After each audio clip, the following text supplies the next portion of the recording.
32장.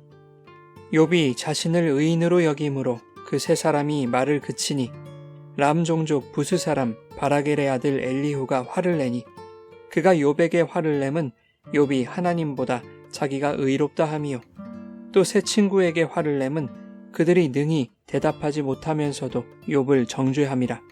엘리후는 그들의 나이가 자기보다 여러 해 위이므로 욥에게 말하기를 참고 있다가 세 사람의 입에 대답이 없음을 보고 화를 내니라. 부스 사람 바라겔의 아들 엘리후가 대답하여 이르되 나는 연소하고 당신들은 연로하므로 뒷전에서 나의 의견을 감히 내놓지 못하였노라. 내가 말하기를 나이가 많은 자가 말할 것이요 연륜이 많은 자가 지혜를 가르칠 것이라 하였노라.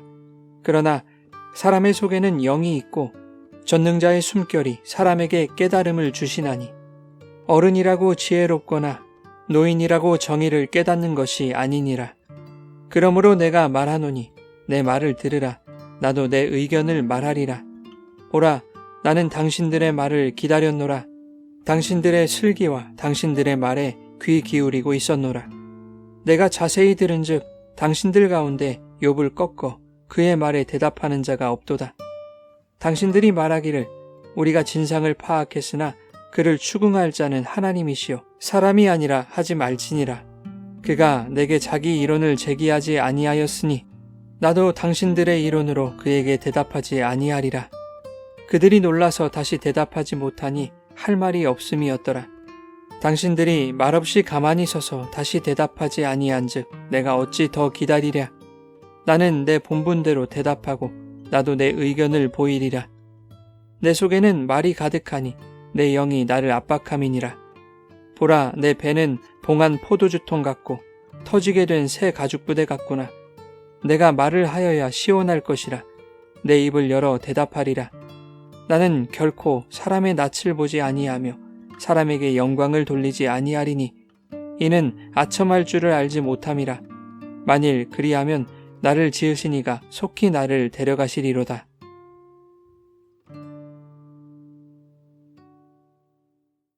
여러분 좋은 아침입니다. 오늘도 말씀의 은혜가 여러분의 삶에 풍성히 임하기를 소망합니다.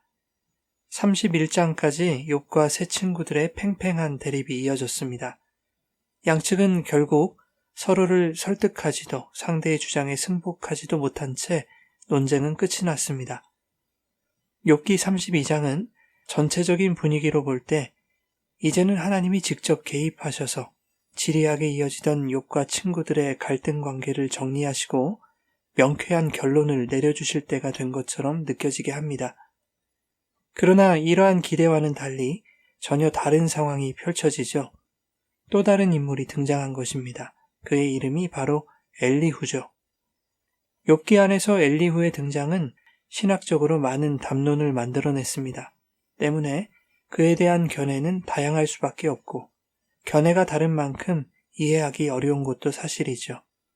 과연 엘리후는 누구인가? 이것을 해결하는 것이 커다란 숙제처럼 다가오는 것 같습니다. 새 친구들과 동일선상에서 이해할 것인가 아니면 하나님의 선지자와 같은 개념으로 이해할 것인가 하는 것입니다. 이러한 고민은 아마도 엘리후라는 인물을 어떻게 설정해 놓는가에 따라서 욥기의 해석이 달라질 수 있다고 염려하기 때문이 아닐까 생각됩니다. 전자의 경우라면 엘리후는 앞선 세 친구들과는 또 다른 주장으로 새로운 갈등을 유발하는 문제의 인물이 되는 것이고 후자의 경우라면 세례 요한이 예수님의 길을 준비했던 것처럼 38장부터 시작되는 하나님의 말씀을 준비하는 역할로 보일 수 있는 것이죠. 하지만 어떠한 경우에라도 욥기의 방향이나 교훈이 엘리후로 인해서 달라지지는 않습니다. 38장 이후에 하나님은 욥에게 말씀하셨고 욥은 37장까지의 엘리후의 말에 반응한 것이 아니라 하나님의 말씀에 반응하고 있기 때문이죠. 한편 42장에서 새 친구들을 책망하신 하나님이 엘리후는 책망하시지 않았다는 것을 근거로 그를 선지자적 인물로 보는 견해가 있습니다. 또한 37장에서 엘리후가 자연이나 우주적 이치로 하나님의 창조를 설명한 것을 하나님이 38장에서 창조의 능력으로 자신을 설명하신 것과 연결지어서 엘리후는 하나님이 보내신 인물일 것이라고 이해하기도 합니다. 하지만 하나님이 엘리후를 칭찬하신 바도 없고 38장 이후에 하나님이 욥에게 하신 말씀이 엘리후의 주장에 대한 연속성으로 볼 수 있는 근거도 없습니다. 뿐만 아니라 창조의 이치로 자신을 설명하신 하나님의 말씀을 오직 욥만이 들었다는 것도 반박의 근거가 될 수 있습니다. 욥기 시작부터 하나님이 욥의 의로움을 선언하셨다는 것을 기억해야 합니다.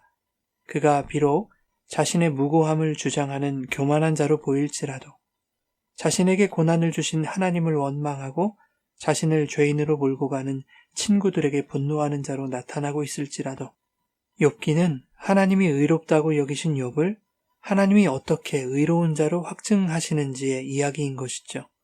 따라서 엘리후에 의해 욥기의 주제가 흔들리지는 않는다는 것입니다. 그렇다면 본문에서 엘리후의 등장이 의미하는 바가 무엇인지 살펴보는 것이 중요할 것 같습니다. 32장의 상황은 욥과 세 친구들의 갈등이 최고조를 이룬 시점입니다. 첨예하게 대립하는 주장을 결코 굽힐 수 없는 숨막히는 긴장관계 속에서 예상치 못한 인물이 너희 둘 다 잘못하고 있다라며 양비론을 들고 나온 것입니다. 2절에 보면 엘리후는 욥이 하나님보다 자기를 의롭게 여긴다며 화를 냅니다. 3절에는 세 친구들에게도 화를 내는데 자신이 의롭다고 주장하는 욥을 말로써 굴복시키지 못했기 때문이라는 것이었습니다. 욥의 입장은 하나님이 죄 없는 자신에게 고난을 허락하신 까닭을 모르겠다는 것이었고 세 친구들은 욥 너의 고난은 죄에 대한 결과이므로 만일 네가 인정하고 회개한다면 하나님이 용서하실 것이라는 입장이었습니다. 이 두 입장을 내내 듣기만 하던 엘리후가 더 이상 참지 못하겠다며 자기도 할 말을 해야겠다고 나선 것입니다. 엘리후는 20절 이하에 나는 사람을 가려가며 말하지 않는다. 어느 편도 들 생각이 없다. 나는 누구에게 아첨할 생각도 없다. 내가 이것을 말하지 않으면 하나님이 나를 속히 데려가실 것이다. 이렇게 말하죠. 자신의 말은 하나님이 주신 말이고 그 말에는 치우침이 없다는 것입니다. 너희는 틀렸고 내 말이 옳다는 것이죠. 그러니 너희는 무지한 말을 멈추고 내 말을 들으라는 것입니다. 이렇게 또 다른 인물의 강력한 개입이 한쪽을 두둔하지 않고 모두를 지적함으로써 첨예하게 대립하는 둘 사이의 갈등을 한풀 누그러지게 하는 것입니다. 또한 욥과 세 친구들에게 혹 나에게 잘못이 있지는 않을까라는 가능성을 두고 숙고할 수 있는 여유를 갖게 하는 것입니다. 욥은 의로운 자신에게 고난을 주신 이유에 대한 하나님의 대답을 듣고 싶었을 것입니다. 친구들 또한 욥이 오만방자했다는 것을 증명해 주시기를 바랐을 것입니다. 그러나 하나님은 그들의 기대에 즉각적으로 부응하셔야 하는 분은 아닌 것이죠. 그들이 원하는 때에 나타나셔야만 하는 분이 아닌 것입니다. 하나님은 수학 문제의 정답지가 아닙니다. 모르면 정답지를 보고 쉽게 답을 쓰는 것은 진정한 해답을 얻는 것이 아니죠. 그것은 실력 향상에 아무런 도움이 되지 않습니다.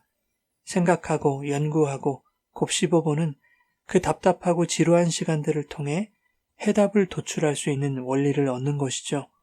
몸부림치며 원리를 알아내면 그것이 곧 실력이 되는 것입니다. 신앙생활도 마찬가지입니다. 나에게 닥친 현실의 문제, 고난의 상황들 속에서 우리는 하나님께 당장 해답을 달라고 요구합니다. 그러나 하나님은 신앙의 근력을 키우기를 원하시죠. 신앙의 원리를 발견하기 원하십니다. 포기하지 않고 끝까지 하나님의 뜻이 무엇인지를 생각하고 구하기를 원하시죠. 사랑하는 여러분, 우리로 하여금 하나님의 뜻을 깨닫게 하시기까지 하나님은 다른 누군가의 강력한 개입을 사용하셔서라도 나의 생각과 감정을 한풀 누그러뜨리셔서 혹시 내가 잘못하고 있는 것은 없는지, 내 생각이나 주장이 틀린 것은 아닌지 점검하는 시간을 갖게 하실 것입니다. 그 시간이 길고 어두워 보이고 답답하고 고통스러워도 나의 연약함과 부족함의 가능성을 열고 더 깊이 고민하며 주님의 지혜를 구할 때 진정한 신앙의 해답과 영적 실력이 주어지기를 예수님의 이름으로 축원합니다.